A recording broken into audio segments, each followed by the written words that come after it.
guess we encountered each other back in 2020. That Right. was when everything was shut down because of the lockdown. And Exactly.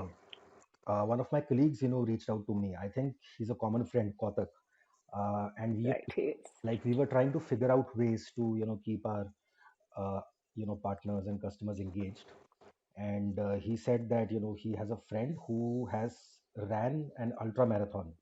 So since our company was also into health and wellness, so I thought that this might be the perfect fit to keep our customers and ABOs engaged during that time. So that's how we reached out to you. And then very recently I bumped into this article about you on the internet. And it said that back in college days, when you were in college, you Right. got asthma, and then you also went into some sort of a depression because you were preparing for some medical entrance, which you could Right. not clear through. So Yeah. you had a like a little phase of depression on that. So that's how I bumped into you. So I think we have a lot to unpack during this conversation, especially that what is it behind the mindset of a person who's gone through so much, and then they have come back in life and accomplished so many things like you did. Typical sportsman sportswoman spirit, as we speak of. uh, so Apurva, why don't you take me through your childhood? I mean, how was your childhood, and how were your school days? And did you ever think, that you would grow up to become a super athlete? Interesting question. So I think when I think of my childhood, I automatically think of school. Um, and when I was in school, I was this, very energetic, exuberant kid who's just like always participating in extra, co-curricular activities, always up on the stage or participating, in sports. And I was an athlete when I was in school. So I used to participate in long distance races like 1500, 3000 back then as well.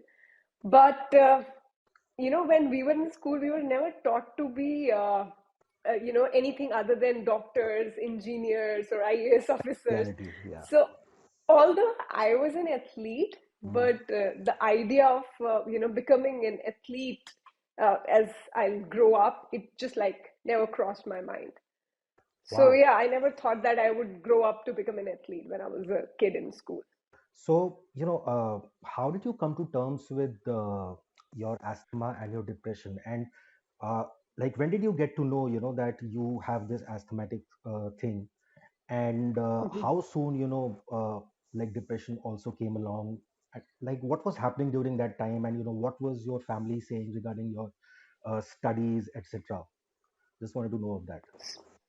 Yeah, so I think that's interesting that you've discovered that article because that's the only the article that that talks about my depression. Okay. So yeah, I mean, I see when if I think anyone who's born in 90s can relate to it. We were raised to be either doctors or engineers, Yes. right? Yes. So, so my grandfather, he just like kept telling me since when I was a kid that oh, you're going to be a doctor, you're going to be a doctor, and I borrowed that dream from him, and I was working for that dream all the while, right? Since when I was a kid. So I took biology in 11th standard. I started preparing. Fortunately, unfortunately, I couldn't, uh, qualify the PMT exam, and I went into severe depression. Uh, because I think I trained hard, but I was always fearful of the fact that what if I won't qualify? What Yeah. if I won't qualify? Yeah. And I think when there is fear, mostly you just I think you cannot accomplish anything Yeah. that you are working towards. Yeah. So yeah, I mean, I went into depression. I wouldn't talk to my friends. I would not eat. I would stay in my room. I wouldn't even go out or meet any relatives. It was bad, but one fine day I decided to enroll myself for BTech in biotechnology. A lot of repulsion came in from my family. My mother, she stood with me like enough enough of what she has been through all this while. Let her do what she wants to do. um, And that's how I got enrolled into my BTech. But I don't know if I actually made truce with the fact that I couldn't qualify the medical exam until then. And when I was in college, second year, I developed asthma, and I wasn't this very energetic, exuberant kid in college who would be participating in sports or co-curricular. I was just like a normal average kid in college, and my asthma got severe, you know, towards third or fourth year, and somehow doctors also told me to make truce with it. And I think I was not very positive, I think, until college. In fact, when I got into my first job, I wasn't very positive. I think I made Regarding your health, you said. truce. Yeah, I mean, see, I was always feeling pity because I was either sick, people were taking care of me. Second, I think not qualifying for the medical exam, that I think I was like carrying it with me even when I was in college. And I think until I got into my first job, I think it's when I got into running, that is when I made truce with the fact that it's okay. Mm-hmm. You know, whatsoever has happened, it has happened in the past, right? And it's okay that I did not qualify. I'm happy because now I feel that, I don't have a personality to be a doctor. Like, True, true. I'm not that person. Like, Like, and it's a very good realization. sure. So yeah, I think I'm happy that I couldn't do it, but I could only make truce with it after I started running.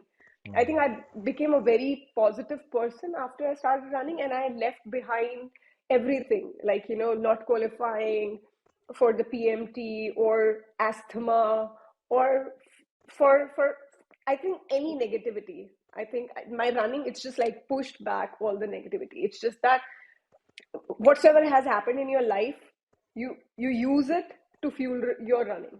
So I Wow. think, yeah, it was that channel for me. Running was that channel for me that actually made me overcome uh, the depression as well as asthma. So, like no one would think in their right minds what you did. I mean, usually, when people have asthma, doctors tell them not to exert physically, Hmm. because they need to catch their breath and all that. How did this crazy idea come to you that, while you're having asthma, you should try running? And what was the seed of this idea? I won't say that the idea came to me. It just like, I think it just happened to me for some reason. Not that something that I planned for myself. Um, I see. I told you I was very active when I was in school. I used to be on stage most of the time. So when I got into my job, I started looking out for some sort of opportunity in theater, and I was exploring, you know, similar opportunities in through Bangalore Film Festival. And in 2015, I was fortunate that I got to play the body double for the race director of Globe Racers, Kavita Kanaparthi, for Okay. a documentary. Okay. And I had to run in different terrains, like hilly regions, dusty roads, in the parks. And I think I could do it easily. Mhm. And to my amazement, I sat down and I was like, dude, you have asthma, and you're not facing any sort of difficulty while running. Mhm. So I think maybe this is something that you should pick up, and this is something that you should start doing. So after that documentary, I started just like, running 3 kilometers, 5 kilometers kind of distances. Mhm. And that's how it all got started. Okay, so during this time, like this idea of a 24-hour ultra marathon, or maybe even a short marathon, had started coming to your mind, or were you like usually just taking adventurous stuff on the fly, just running out of hobby, picking up sports out of hobby? Like how was it?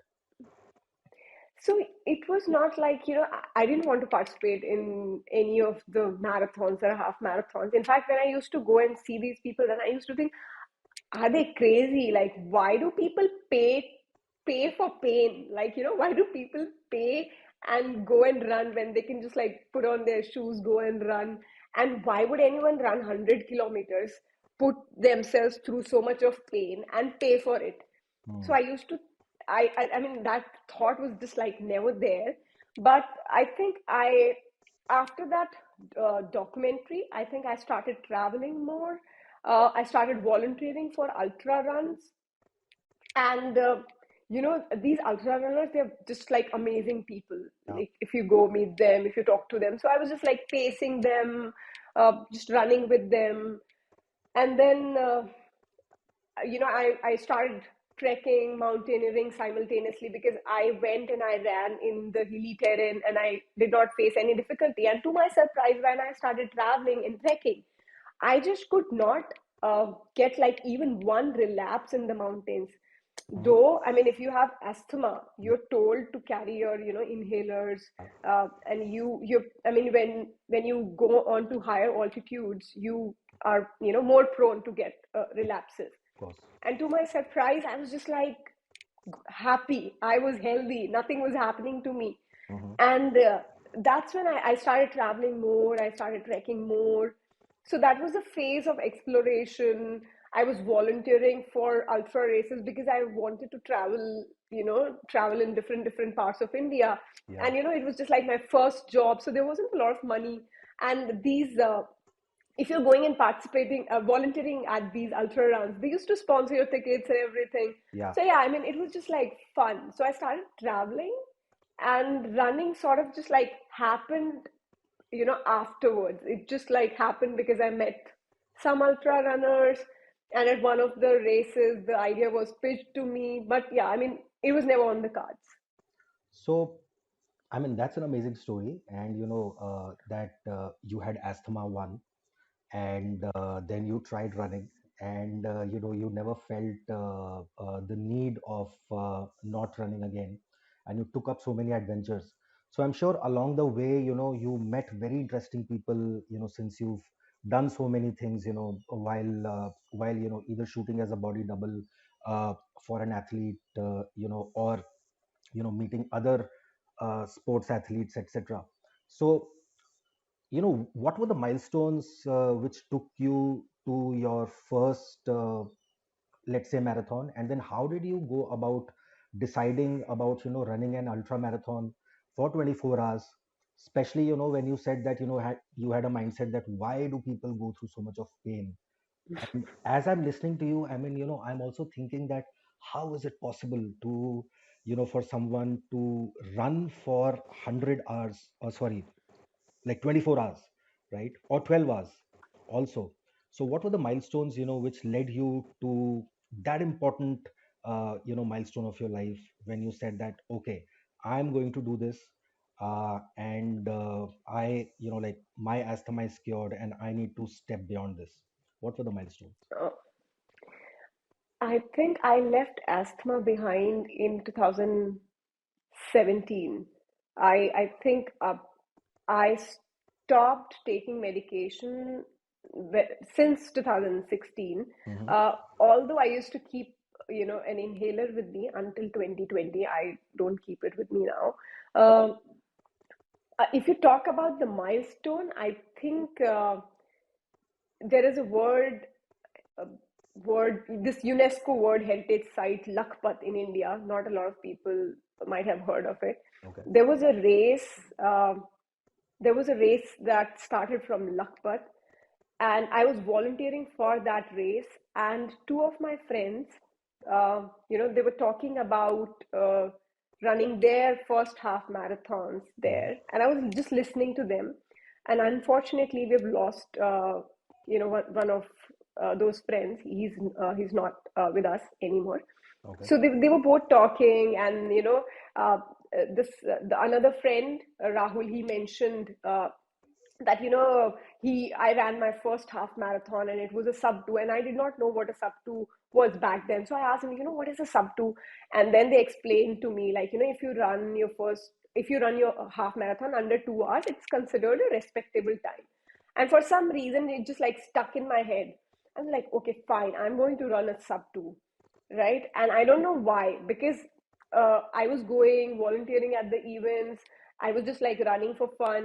A lot of people tried to pitch in the idea to me that, hey, you should just like, register and run. And I could never buy it. Like, no, sorry. It's just like, very sacred to me. It's very meditative to me. I don't want to go register and run. But that idea of doing a sub 2 and it's considered respectable, Mm. it sort of hit me, and I was like, I want to do it. So that was the first milestone. I prepared for it. I ran my first sub 2 in 2017, which was Adidas Uprising. um, then I registered for the second half marathon, which was uh, NEB New Delhi Marathon Okay. 2018. And that's when I met my coach Kanan. Okay. And he's the guy who actually implanted the idea to represent India in my head in 24-hour championships. And this was the second time I was meeting him. Uh, I met him on one of the ultra races. Hmm. Uh, and this guy was running 100 kilometers back then. So this was my second time when I met him Hmm. at this event, and he implanted this idea in my head. Um, Third milestone, I would say, is the Gurgaon to India Gate run. So we ran Gurgaon to India Gate run together. At the India Gate that day, we sat down and we made a plan to qualify to be in the Indian team. Okay. So yeah, so we only had like a year to qualify for the race, Hmm. and we had to do like three races.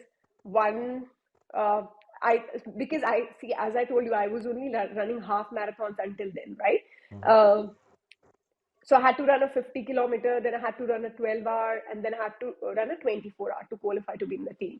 Hmm. So the first race that I ran was 50 kilometer Mashobra. Okay. I ran it in 6 hours, or 6 hours, 10 minutes, or 5 minutes. I don't remember the time exactly. Hmm. Then I qualified to run the 12-hour stadium run. So I ran my first 12-hour stadium run in August 2018, and I did 100 kilometers, which was 99.6 kilometers. Then I qualified to run the 24-hour stadium run. So this was the run wherein I qualified to be in the team. It was NEB's 24-hour stadium run. It happened in Delhi. I just went ahead, ran my heart out. I could make the national record there. Although that was one, I mean, I think that was the milestone that made me qualify for the team. But when I was running, I think that was the toughest run that I've run so far, because I mean, the idea of quitting was never in my head. Hmm. I knew it for a fact that even if I'm dying on this track today. But it was very uncomfortable. Like after 14th hour, I was like questioning myself, like, why am I doing this?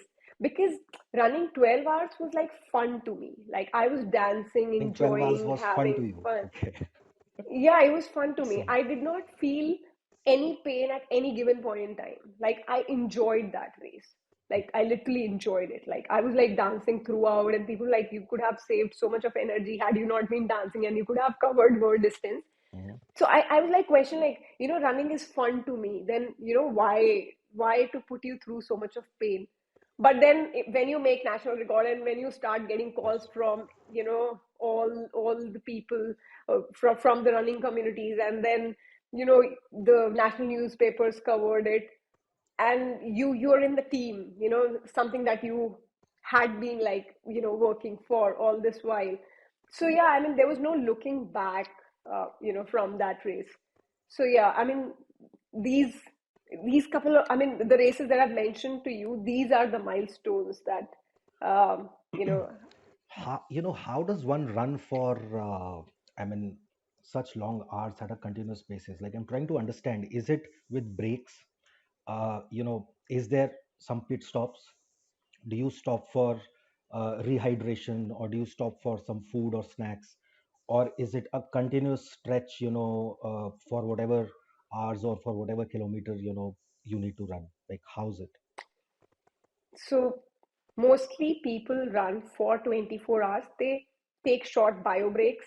They take, they may take, the breaks are like very short, like they may stretch from 5 minutes to 15 minutes, but I think they do not go beyond 15 minutes at any given point in time. And 15 minutes like is a long break, because uh, if you're sitting for 15 minutes, it's it's more like you're cutting down 2 kilometers from your Yeah, 24 hours. yeah. And you are seeing So people, it's like, like you might be seeing other athletes like crossing by you, yeah, and that is also running in your head. Oh, I can't take such a long break.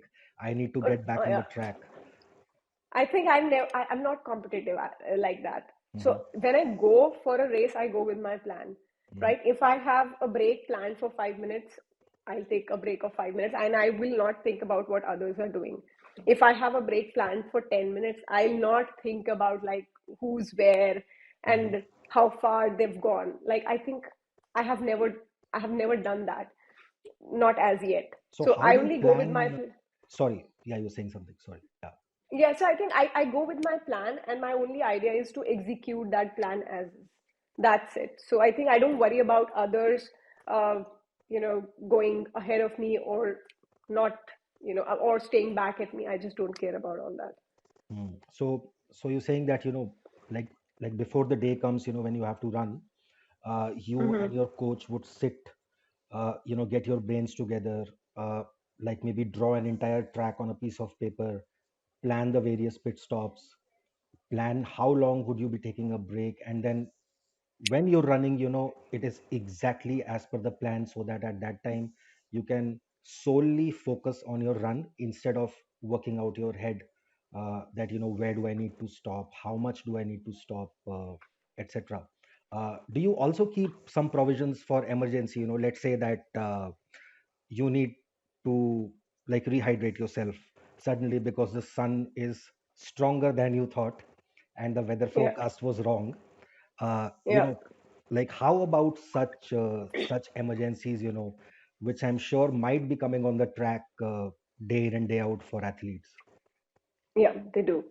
So if you, so I think first I'll cover about the pit stops. Sure. When you go for a stadium run Hmm. or for any ultra run, there are predefined pre-stops. Uh, so, for example, when we went to represent India, uh, every country, they assign a tent for every country. So there is a tent for every country. Your crew is there. Your nutrition is there. You can come and you can stop at your tent whenever you need any sort of support, be it medical support, be it nutrition, be it hydration. You get it there. And then there is a common support area wherein the International Association of Ultra Running, they keep the stuff. And this is the world championship that I'm talking about. Okay. Even at ultra races, I think every 5 kilometers or 10 kilometers, as per the difficulty of the race, there are pit stops. Okay. And there are volunteers who are there to help you, to hydrate you, or to give you medical support, or to give you nutrition. Okay. So that, yeah. Second piece, we talk about my how do I chalk it out. Yeah. So I think we train throughout the year, and then just like maybe we train with the nutrition when we are training. So we are mostly training with the nutrition. Say for example, if we decide to take X number of calories per hour, so during our long runs, we train with those X amount of calories every hour. We Hmm. fuel our race accordingly. So we train with the nutrition. Um, Secondly, when we train with the nutrition, it's also experiment, right? Something would not work, we would puke. So during the trainings, even if we are puking, we don't like sit down and come back home and sleep. Oh, I puked, so I should sleep. Oh, it starts now. It's raining, so I should go back home and sleep. No, Yeah. it's raining. If I've started my run, it's raining. It may run on the race day as well, right? So I'm Hmm. gonna go run. I've puked. It's okay. I've puked, but it's a 6 hour run.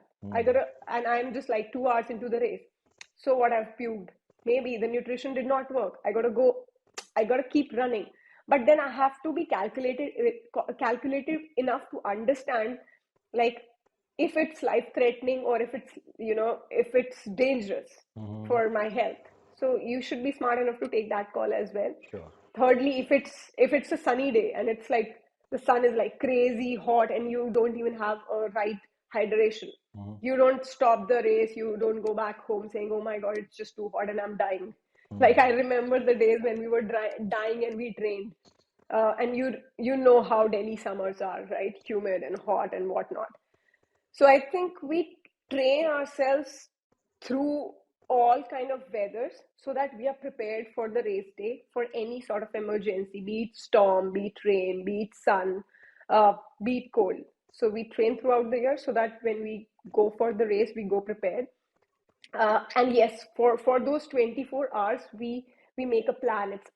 It's the math that, I mean, that's just like, you put a lot of maths behind a race.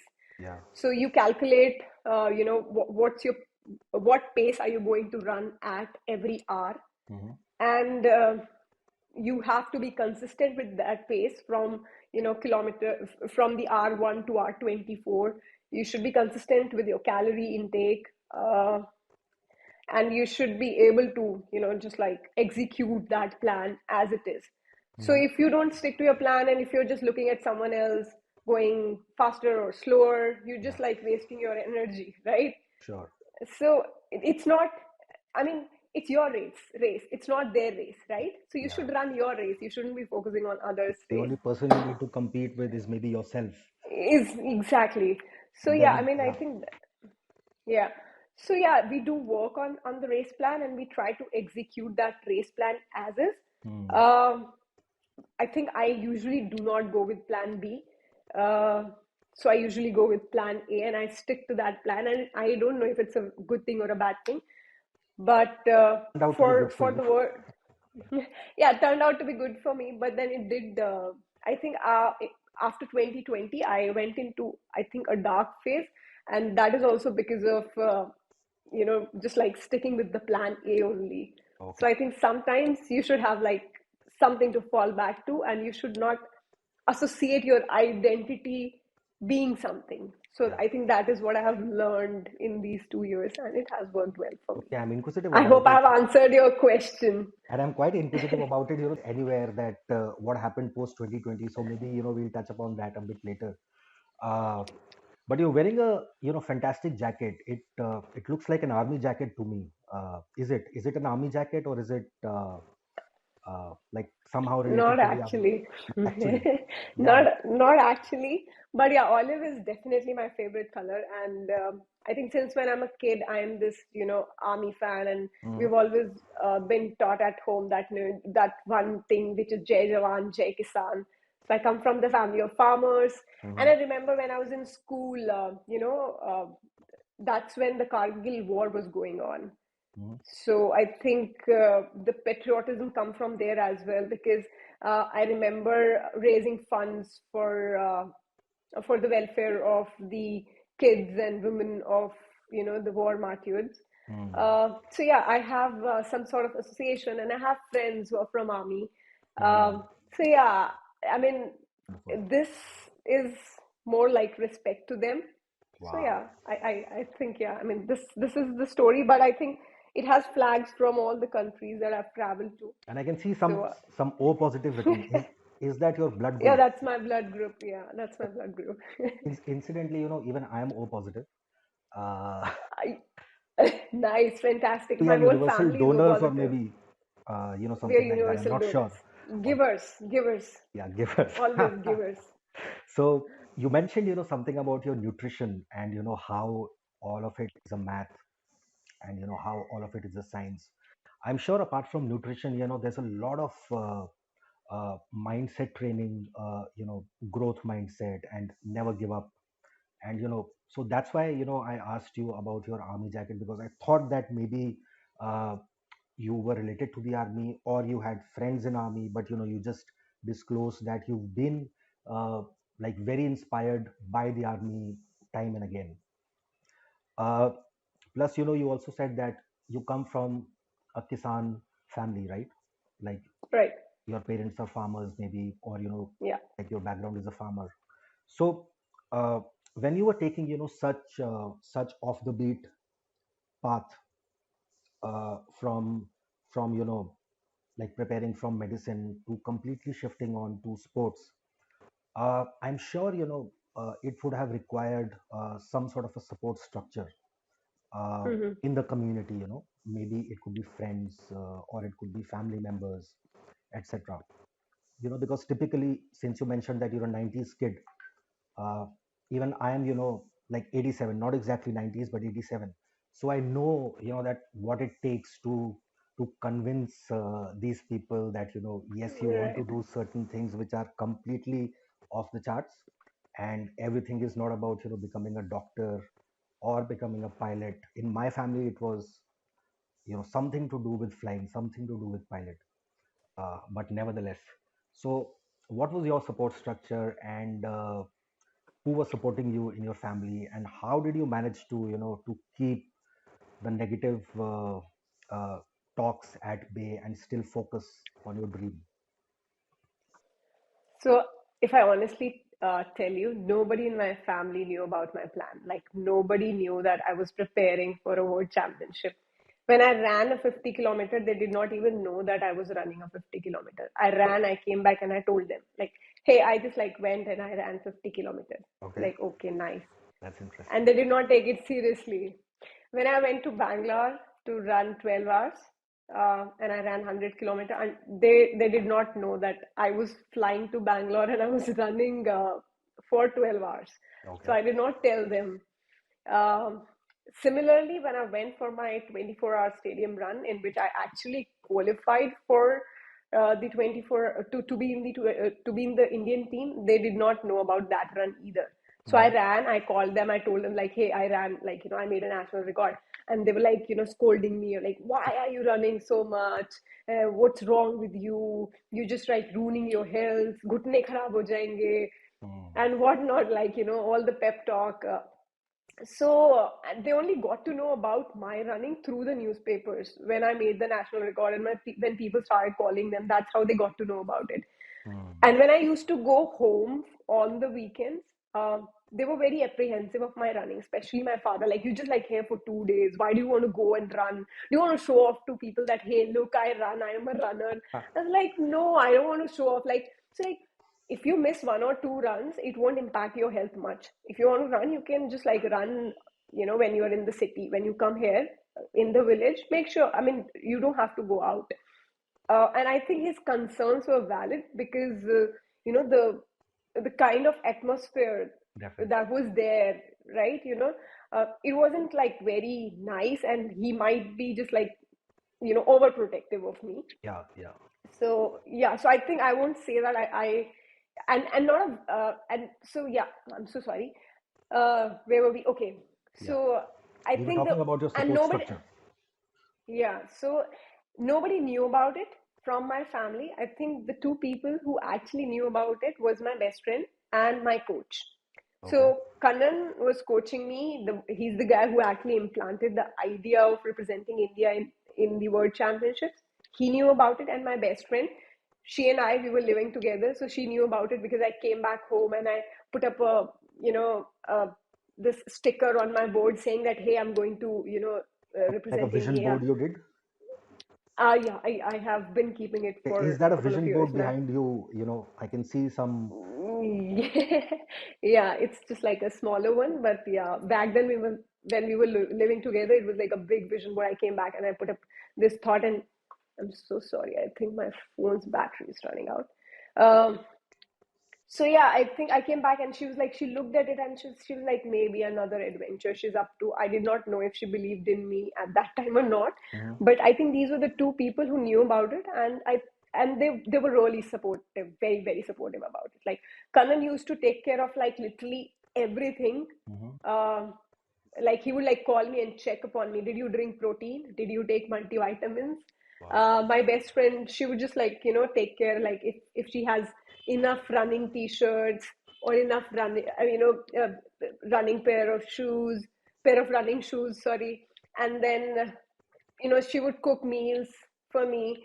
So yeah, I think these two people, they were just like always there. So my best friend and my coach, so yeah, they took care of me like really well. They were the best support system that I've had with me That's amazing. when I was preparing. Now, like I'm also very curious to get straight to your ultra marathon, because you've spoken, so much about your coach and, about that day.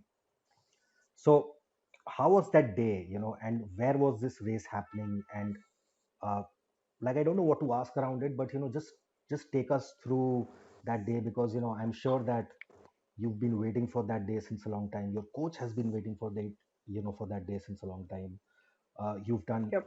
numerous preparations behind that: diet training, nutrition, physical training, mental training, etc.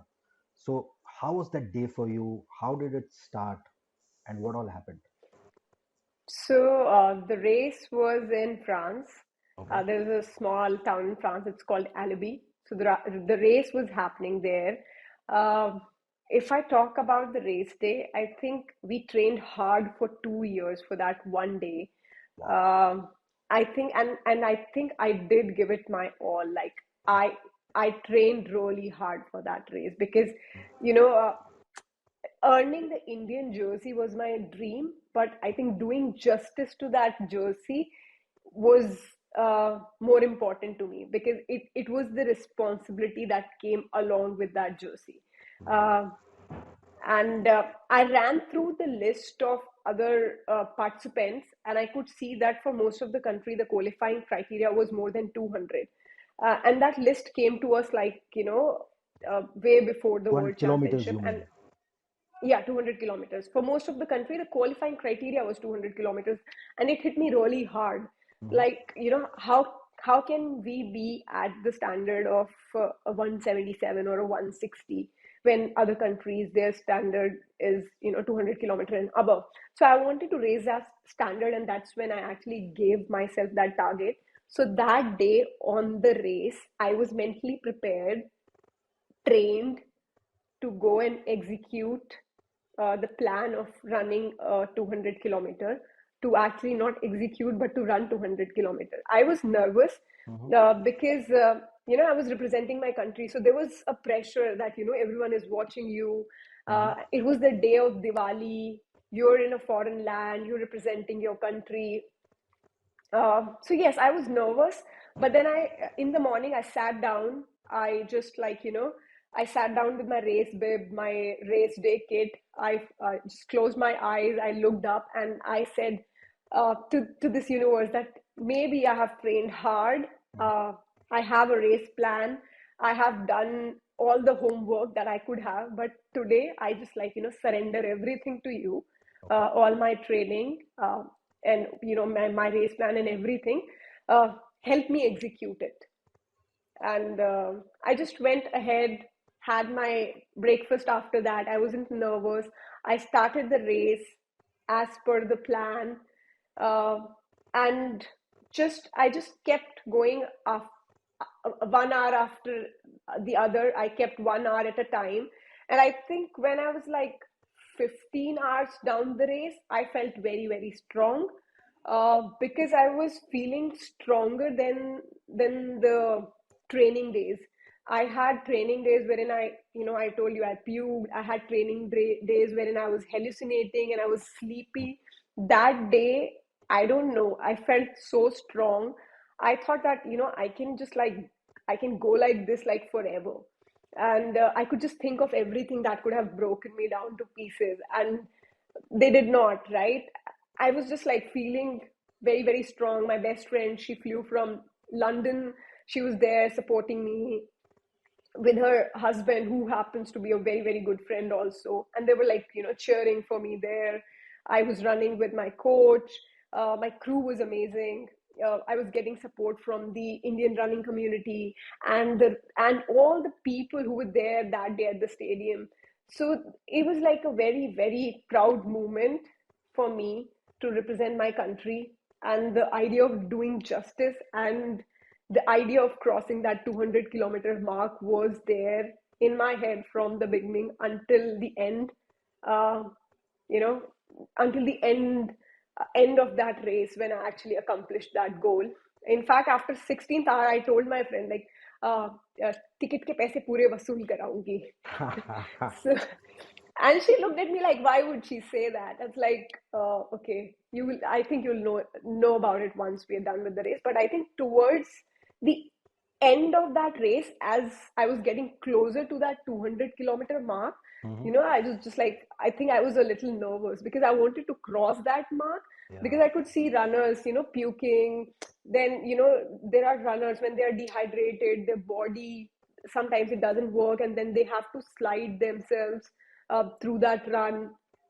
So, and then there are runners who are breathing very, very heavily, and I wouldn't want to catch any of that energy. I just wanted to cross that 200-kilometer mark and then think about anything else. So I think, yes, I did cross it strong. Uh, I had the tricolor flying in my hands. Hmm. I was running with Kanan the last few laps of my race. We were both running together. Okay. So yes, I think it was one of the strongest race that I've run so far. Everything went exactly how we actually planned it. It was a good day for me. Hmm. And in fact, I couldn't get the bus. After the race, we walked from our stadium to our hotel. Okay. We did not sleep. I did not sleep uh, for another 12 hours. Yeah, I did not sleep for another 12 hours. We went for lunch, then we went for dinner, we were walking. Um, and then like, I think I slept after 36 hours. So, yeah, that was like one amazing, beautiful day that I think I still cherish, and I will continue to cherish it throughout my life. And yeah, I mean, and I dreamt of becoming, the first Indian woman to do something. And yeah, I could, live that dream as well. Like, I could become that first Indian woman to cross the 200-kilometer mark in the 24-hour World Championship. So Hmm. yeah, That's it wonderful. was it was a very good day for me. That's wonderful. I think so. You just mentioned, that by the 15th or the 16th hour, you were still running strong. And Yeah, while you were seeing athletes around you, somebody was puking, somebody was falling off, somebody was sliding due to dehydration. Uh, especially usually it happens that when we take such huge goals, such huge tasks in life, towards the end is a very crucial time, because at it that is. time all sorts of things start hitting into your head, Yep, that I've taken such a huge right. target. uh, Maybe at that time you start hitting some physical tiredness, some mental tiredness as well, who knows. uh, how was your last couple of hours, if I may ask, or Very few strong. minutes? Very Very, strong. very strong. like Very, very like strong. take me through that, what were you feeling, what was going around you, and when was it, when your coach Kanan finally joined you towards the last? I was smiling throughout. Hmm. So I think there were people, there were crew members from other countries who actually came to our tent, and they told our crew members, dude, the girls of your country, they're doing amazing. I haven't seen, I mean, they have been smiling throughout. It's been like 20 hours. Wow. And, they're like still smiling and, crushing it. So I was like smiling throughout. Um, Towards the end, I think I just wanted to keep up with the calorie intake Hmm. that was planned. And I think I was just a little anxious. So I think I am the one who was like shouting, like, just give me this, give me that. So I was anxious, and I remember that I was like, just like shouting a little. But other than that, I was very, very focused, and I was very, very strong. And I think I knew it that I'm going to cross 200 kilometers today. Hmm. So I think I knew it in my head that I'm going to cross it, cross the 200 kilometer mark that I had given to myself. And then Kanan was running with me, and then I shouted at him like, "Why are you running with me? Your race plan and my race plan is not same. Run faster." Okay. So yeah, I think I did make him run faster in between, but towards the end, when it was just the last two laps, and when we both got the tricolors and we started running together, I just like looked at him. In I mean, that was a moment of gratitude. I just Yeah. looked at him, I smiled, and then I closed my eyes, I looked up, and then I smiled. And then there is a picture in which, like, Kanan is looking at me, and my eyes are closed. And a Hmm. lot of people think that I was tired, and Hmm. my body language is different, and I might be looking down. Yeah. But I think it wasn't out of tiredness. It was, it, I just like consciously remember that moment. It was like the moment of gratitude when I closed my eyes and I was thanking the universe, like, oh, I'm happy that I've, crossed this 200-kilometer I marks think, today. so journalists have this knack of clicking you at the very wrong moment usually, Yes. and people think all sorts of things. But so your coach has been amazing, I guess, and what you've accomplished. Like 99% of the people on this planet might not even dream, or might not even have the ability to conceptualize that sort of a dream. Uh, how was coaching for you? And like, how did you establish the coach-coachee relationship? Uh, like, we say that everybody has a coach. The strongest people have coach. Sachin Tendulkar, for example, also has a coach, right? Hmm. So, as a super athlete, who's done India proud, how was your coach-coachee relationship, and what lessons did you learn, during this entire tenure of preparing yourself for this extremely challenging task? So my coach-coachee relationship has been very, very good. So Kanan coached me for the words. Now my coach is Alfredo. He has been coaching me. But when Kanan was coaching me, he's younger to me, almost Okay. 7, 8 year younger to me, right? But Wow. when he sends you a plan, it's it's a coach's plan, Yeah. and you execute it as is, and you do not go back and give any excuse. So Mm. if there is a mileage that's given to you for a week, you complete that mileage. Mhm. You don't go back with the excuse, hey, sorry, I couldn't do it because I had a pain here, I had a pain there, or oh, I couldn't do it because of work today, oh, I couldn't do it because my mate did not come. Mm. So I think you don't have any excuse. You have a plan, you execute that plan, and I think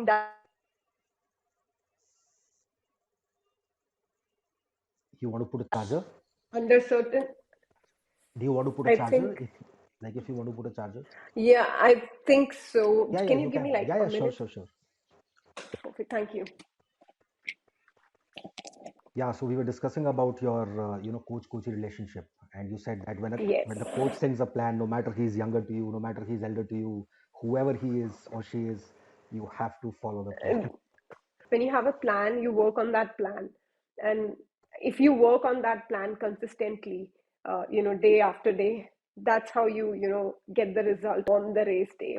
There's no magic potion like you Mhm. can drink it and you can go and you can perform that day. Mhm. So it's a lot of people, they might have seen that picture of iceberg, right? There's a lot Yeah, beneath, yeah, yeah. but people only see the tip of the iceberg, 10% of, right? yeah, yeah, yeah, yeah. The 10% of it. So I think that's the truth. And when you reach there, it's just not like an exponential graph. You just like it's a lot of hit and trial, things going good, bad during the training, and then you reach the race day. And Mm. coach is like, when you're coaching with someone, you should have the faith in your coach also. So Yeah. it's not like you're following the plan from your coach, but then you are listening to 10 other people. Oh, that coach is saying something else, this coach is saying something else, I should follow Mm. this coach also, I should follow that coach also. Mm. So if you're just like if you're just like listening to too many people, I think you deviate from your goal. You deviate, you distract. I mean, you're not focused on that one goal. So different people have different training methods, and it works differently for different people. But when you're associated with your coach, you should have faith in your coach, you should have faith in your training. Mhm. And Yeah. I think that's how that coach and coachee relationship work. So Wonderful. there is no doubt on the coach or on the plan. Yeah. You know that this is the plan and this will work for you, and you just have to execute it. That's wonderful. And like, how did you used to keep a track of your diet? Because that's a very crucial part of physical training. So, like, what food were you eating? How were you experimenting with yourself? Because you know, like, one shoe does not fit all, right? Somebody might Right. be able to digest something. or maybe assimilate something in the body. Somebody might not be able to do that. So were there a lot of experimentations, and how did you reach an optimum, you know, thing that okay, this is the diet which works for me, and Hmm. I will follow this. So I'm sure, even during that, there was a lot of conversations between you and your coach, that what is Right. working for you. So I think I did not experiment a lot with my food, but I ensured that I was taking enough calories to sustain my training, because ultra trainings are really tiring. They're tiring for your body. They're just like not physically, they're also mentally also tiring. So I was eating the normal regular home cooked food, but along with that I was ensuring that you know I was ensuring the intake of my protein every day. So Hmm. I would just maybe eat more cheese, drink a lot of chaach. Uh, Hmm. I would eat, sprouts, and then I was eating paneer. And just to, complement that further, I was also drinking protein after my hard workouts. Yeah. I was taking iron tablets every day, and I was taking multivitamins. So, and Hmm. I was drinking electrolytes consciously Yeah, that's very every day. important. Yeah. So yeah, I mean, so I think these were the few things that I was taking care of, and I used to like literally pack lots of, uh, you know, with tiffins early in the morning, because I was working with a corporate, and I had to get up, get ready, go to work, and then I had to ensure that I was eating right. So I used to pack all the tiffins in the morning, and then I used to take them to work A so lot that of discipline. I could Yeah. just, yeah, yeah. So are you an extroverted person, or because I have seen a lot of athletes who are usually extroverted. How about you? I think I am selectively extrovert or introvert. Okay. A lot of people, they consider me that I'm an extrovert person, Hmm. but I think I have these.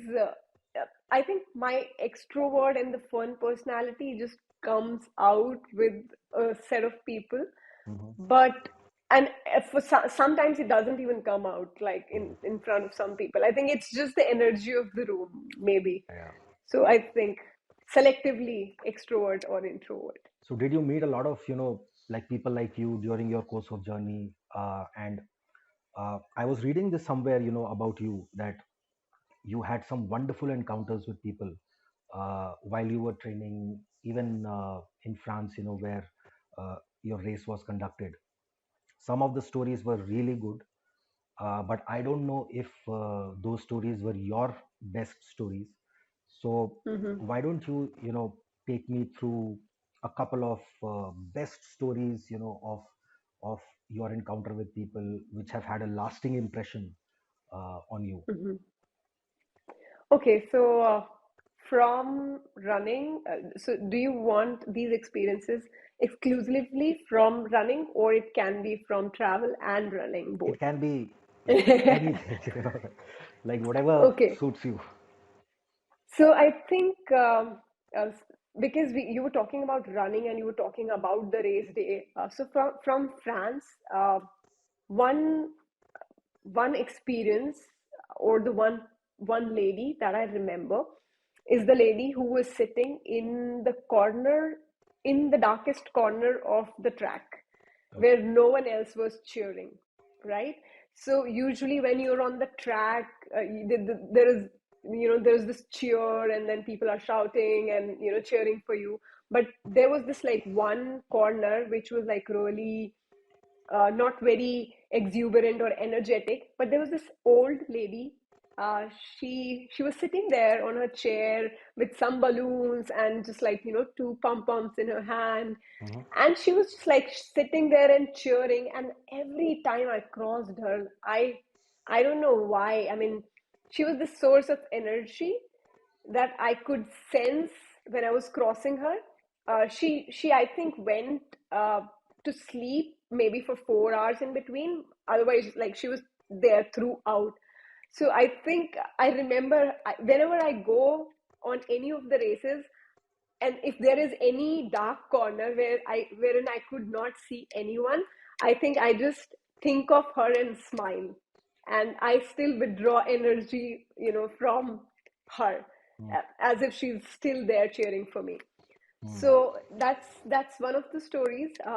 Second is, I think I have all these crazy plans when I go on my trips, some sort of bucket list. So, and I'm very desi at heart.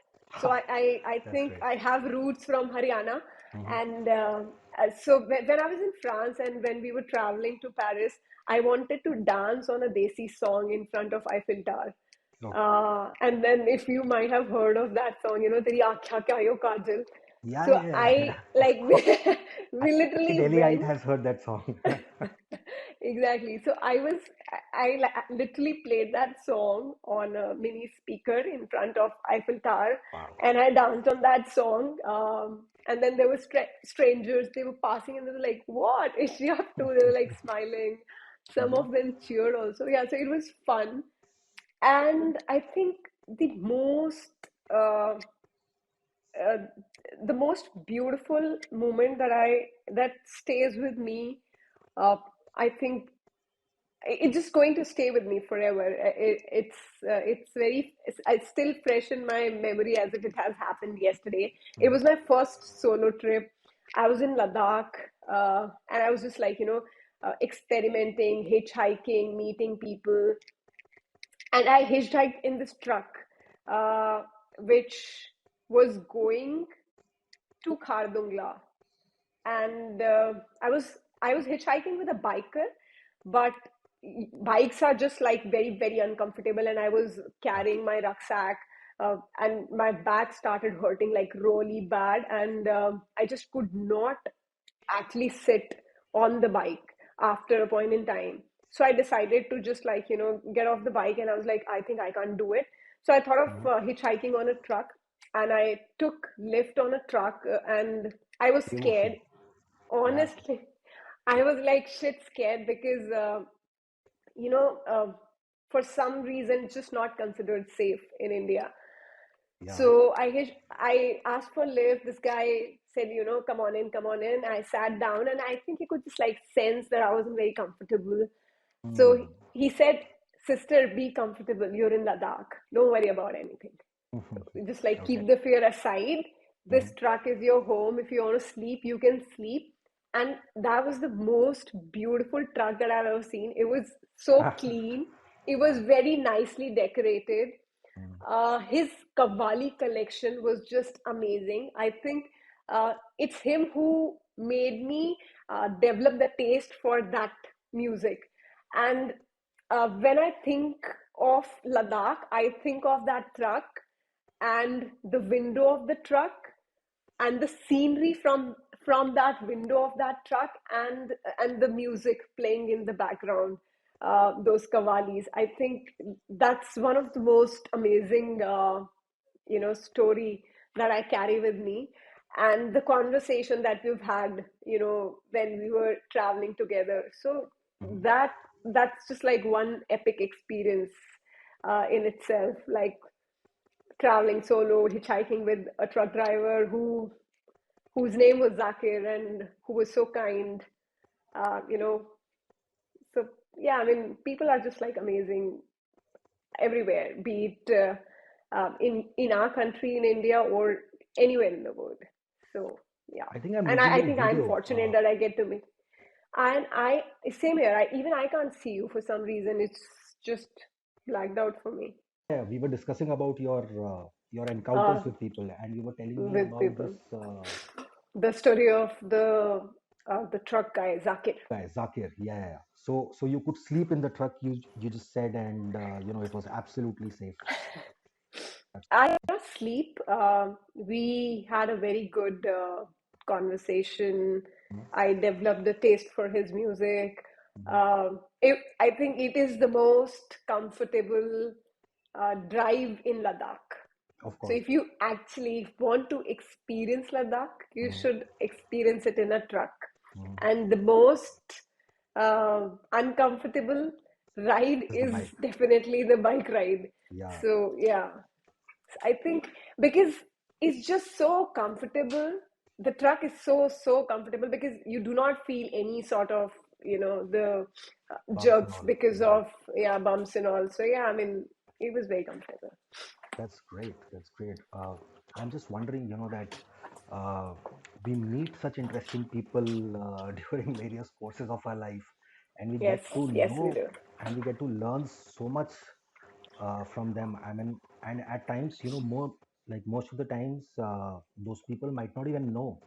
Like you just mentioned Right. about this lady who used to sit at the back corner of the stadium, and every time you would pass by her, you would get some positive vibes, you would get some positive energies, and even in your other races, uh, when that lady was not there, you would remember her, and that would some sort of it would give you some sort of encouragement. Relief, positive energy, encouragement. It's Yes. amazing, how we as people draw energies from various Each other. situations, from various people, and Right. from each other.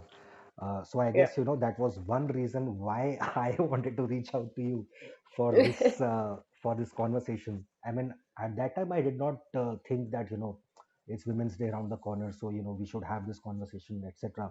It just came to my mind. I mean, I was reading something about you, and then I remembered that we've had a conversation back in 2020, and I thought that you should definitely be coming. So so how are your parents now? And like now that you've got trophies home, uh, how's it when you visit home? And Right. your dad, how's your mom? My mom, she's always been supportive of my running, my traveling to, different states of India Mhm. or in fact abroad. I think it's my dad who was very protective about me. Now they are very proud. I think my dad, he called me, after I made the national record, because people started calling him and they started asking him, "Is she your daughter? Is she your daughter?" And he was like, "Yes, she's my daughter." And then he called me and then he said, "I'm proud of you." So it's just like, it's something that I've waited for good 25, 27 years, you know. So, hearing that like one word when your parent, they say that they're proud of you. I mean, Surely, it is, that I matters a think, lot. the moment of, proud and Yeah. joy. So it is the best accomplishment that one can achieve in their lifetime. So yeah, Mm. they're very proud of me. And my dad, he used to, you know when I was staying home during COVID, I used to go for my training runs. So my dad, he used to come after maybe 1 or 2 hours just to check upon me, or just to pass on some hydration or nutrition to me, and then he would go back. So yeah, I mean, sometimes he would just join me on his bicycle when I'm out on my run. And sometimes he's out on his walk and then he would see me running and then he would come back home and then he would give me feedback. You were running slow. You should run fast. Your form was not right. Okay. So yeah, I mean, yeah, all these things happen now, and yeah, they're all encouraging. I have a wall of fame at home now. It has the race bibs. Some of my important race bibs are there. Some of the allocates are hanging on that wall. That wall has the trophies from some of the special runs. So yeah, I call it the wall of fame. So I say that the that's my part in the house. This wall belongs to me. So this So wall when is I go back at back, home, at yeah, your. it's Okay. back. Yeah, in my village. Yes. Okay. Okay. That's great. And you were mentioning something about certain things which happened in 2020, which is like nowhere. Would you want to talk about that, or should we keep that away? No, I can talk about it. I think, see, when I was in Gurgaon, I had my running community with me, whom I can train with. I had the races to look forward to. I was training for those races, and I was in a very good mental state, and in terms of my training. and everything was going right, and then I had to go home because of COVID, and there was a lot of uncertainty. There were these A races, and those races were taken away from us, and we had no clue, right? Mm-hmm. And for an athlete, there is no point uh, peaking if there is no race to look forward to. Mm-hmm. It's just like overexerting your body, right? So you just like maintain a basic fitness, and then you build on top of that whenever the race comes, Yeah. right? So that race, the 2020 race, was just like, it was taken away from me because I had no visibility on that. Then 2021, then I started preparing for a full marathon for 2021, Mm-hmm. and that became the A race for me, and I had a target for that race, and I sort of changed my training plan. I was experimenting a lot in between, uh, and I think I was associated with the outcome a lot, right? So, and when you're associated with the outcome, when you're associated with the goal, um, you stop enjoying the process, I think. So That's I think I stopped enjoying the process in between. I mm-hmm. was just very, very focused on the outcome. Mm-hmm. So, and when you're focused on the outcome, I think you're under pressure. You're performing under pressure. Mm-hmm. So I think I was under the pressure. I was attached to the outcome. वो गीता वाला श्लोक तभी समझ में आया, मतलब मुझे, मेरे ख्याल से 2020 के बाद, Mm-hmm. 2021 के बाद, अभी जाके वो कर्मण्यवाधिकारस्ते मा फलेषु कदाचन. Yeah. So basically कर्म करते चलो और फल की इच्छा मत रखो. Mm-hmm. So when I look back, I think I could understand that I was never attached to the goal when I was working for the world championship. I was working for it, yet I was detached from it because there was no fear of failure at all. Mm-hmm. Right? There was nothing to lose. Right? कि कुछ फर्क नहीं पड़ता. Whatever happens, it just happens. But I think after 2020, when I was preparing for this marathon, I was just glued to the outcome. I was associated with that goal. I developed this identity of a runner around me. Oh, I am a runner. I am a runner, right? I think um, runner is not my identity. Running is something that I do, right? So I think we should just like keep them separate Yeah. from each other. So I run, I am a runner, but that's not my identity, right? It's something that I do. That's it. And second, I think it's not important to attach with the goal. Although you should have the goal, you should work towards it. और वो अर्जुन की अर्जुन को जैसे जब निशाना लगाना था, तो सिर्फ आंख देखनी थी, मछली नहीं देखनी थी. तो stay focused on that eye when you're aiming for that eye, but at the same time just stay detached from it.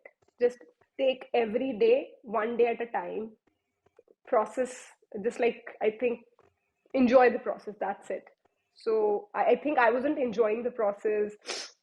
um, After a while, there was anxiety, and then the negative self-talks, and I knew it all, right? You know it all, yet you are not able to work on that. So I knew that it was my mind which was playing games on me. It was my negative self talks that was impacting me, Mm-hmm. and yet I could not overcome it. I took help from a sports psychiatrist as well. Despite of that, it was just not helping. So yeah, I mean, it's just that sometimes you know it for a fact that what's going wrong, and yet you cannot work on it. I think it was that phase. Mm-hmm. And uh, and then I slowly just like started practicing some breathing exercises, meditation. I just like calmed myself down. I stepped back. uh, I just like slowed down a little, Mm-hmm. and it helped me.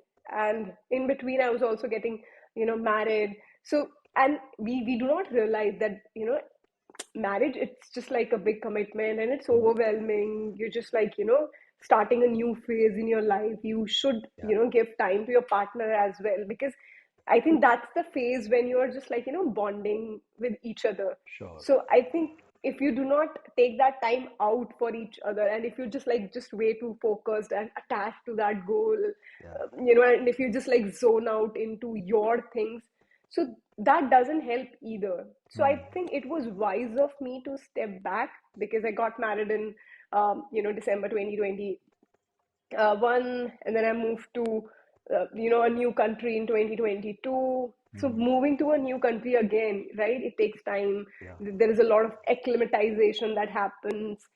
You make friends, and it does not happen like overnight, right? You just like it's like uprooting a tree and then planting it somewhere else, and it's like Mm. a big grown up tree, right? If you just like uproot a small tree and if you plant it somewhere else, it's easy to water it and grow it. But if you plant a fully grown up tree into a new environment, Mm. initially it's just not green, all it sheds all its leaf, and then slowly it starts reviving. Mhm. I think, yeah, these last 3 years, uh, I was just like figuring life for me, and I was beginning a new phase of I was getting into a new phase of life. I began a new phase of life. So yeah, I think it's good that I took a step back, and then I got a very good support from my in-laws, my husband. He's the one who actually made me, pick up running after the wedding. So it's like I got into my own zone, and I was like not going out for runs. So he used to take me out on trails, and he was running himself. So then I Is used he to also an feel. athlete or what? So he plays tennis, and he So runs half ability marathons. sports. Oh, wonderful. That's great. Yeah.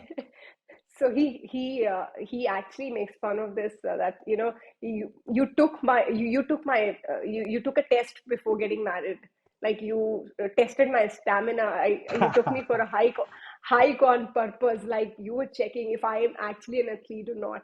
Okay. So we met in the mountains, and it happened that I took him for a hike, and I Mhm. did not actually plan it. It just, for some reason, it happened. Turned So out to he be says that way. that, Yeah. yeah, and my father also, he laughs and he says the same thing, that she did it on purpose. She checked if you're actually an athlete or not, if you'll be able to climb that mountain or not, Mhm. just to test ki, oh, is this guy lying, or if he can actually sustain Mhm. uh, to what he actually said. You do now, and like, what are your future plans? Okay, so what do I do now? I have been running. I have been enjoying life, exploring places, reading books. I'm volunteering for an NGO Back through to running. which That's we're, wonderful. yeah, I'm running. I recently ran 6 hours, uh, just like it was a training run, a 6 hour training run. I ran 62.6 kilometers. So yeah, it was a good run, fun run, Wow. strong run. Um, yeah, and then I'm volunteering for an NGO, and we're creating jobs for rural youth in India. So it's an interesting work that I am doing currently, and uh, I think you did ask something else No, no, I just also. asked that, what do you do now, and like, what are your future plans around athlete, Future, yeah, around running, which you've covered. So yeah. it's good to So yeah, know. I'm running, but I think I don't have any plans, future plans to disclose, and I'm someone who just like keeps the plans private until you know, They materialize. yeah, until they materialize. Oh, Actually, I think that's wonderful. And so far, it's been a great conversation.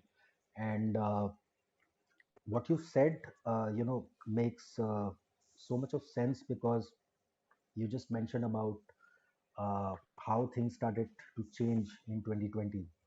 Uh, you know, uh, you you became a bit overwhelmed, maybe because of shifting to another yep. country, and beach may, there was all this lockdown, and some races did not materialize, etc.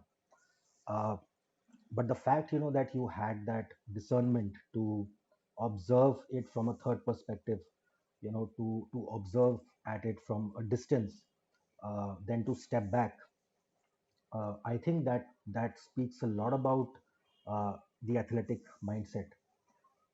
So yeah, there was a lot of life lesson, right there in this conversation, and this part of the conversation was something which I did not even thought, that come up here, because it wasn't mentioned anywhere, but it was Yeah. amazing. So I think that you have amazing stories, and people live in stories, and They do. that's all we have. And like, that's how we talk about ourselves, that's how we talk about our accomplishments, that's Right. how we talk about our failures as well. The good part of your particular story has been that you've done something which 99% of the people would not do, right? uh, like, you ran for uh, 24 hours, 200 plus kilometers. That was an amazing experience. Like, as a listener, Thank you. I could feel, like, I could see it vividly as you were describing your race in that stadium, and all your encounters, etc. So I think you have a great story, and it's good to know that you Thank you. still are sticking to your dream, which is around running, around sports, around athletics, etc. So, just towards the closing, if you had, let's say, a couple of minutes, Hmm. and if the world had your attention right now, what is the message, or what would you want to say to the world? Uh, what is the one thing which you would like to, end this conversation with? I think be kind Hmm. is something that I preach and try to practice also. So just be kind, accept people for who they are, right? We are usually very judgmental when we meet someone. We just draw conclusions from our experience with them, but we do not know the story behind behind them, like what are they going through or what have they been through. So I think accept people for who they are, and then do not compete. Uh, Mm. if you are, be your own competition. Yeah, So run your own race. Do not focus on on anyone else's race. So just wonderful, be kind, accept people for who they are, and compete with yourself. No competition to anyone. Run your race. So I wonderful. think these are the three simple things that I would want to say. Nothing more, nothing less. That's it. And where can people find you online? They can find me on Instagram. I'm active there. Ah, And my Instagram handle is Runchikara. That's Runchikara. mhm. So, yeah, more followers, not followers, friends are welcome. That's great. So, uh, it's 9:30 a.m. Here in Gurgaon, and I think I've had a wonderful start to this day. Amazing. uh, I think Great, I've also had a great conversation with you. great conversation. Like, fills me up with a lot of pride, fills me up with a lot of positive energy, and Thank you. I think when I go for a workout myself today at the gym, it will be at a different level altogether. So, thanks for this amazing conversation, and I really wish you all the best. This has been, like, a great conversation with you. Thank you, Advait. The pleasure is all mine. I'm humbled to be here with you today. And likewise, I think your energy is equally infectious. And that is why I think we could, talk for more than an hour today, more than an It's been hour around today. 1 hour 15 minutes. Oh, Yes. that's So, amazing. yeah, it Yeah, has been a wonderful conversation. I'm looking forward to seeing you soon. And thank you for having me here today. perfect, perfect. All right, cool. Have a good workout. Just Ha, don't overtrain yourself today. sure. Okay, see you. Bye. Cheers. See you. Bye.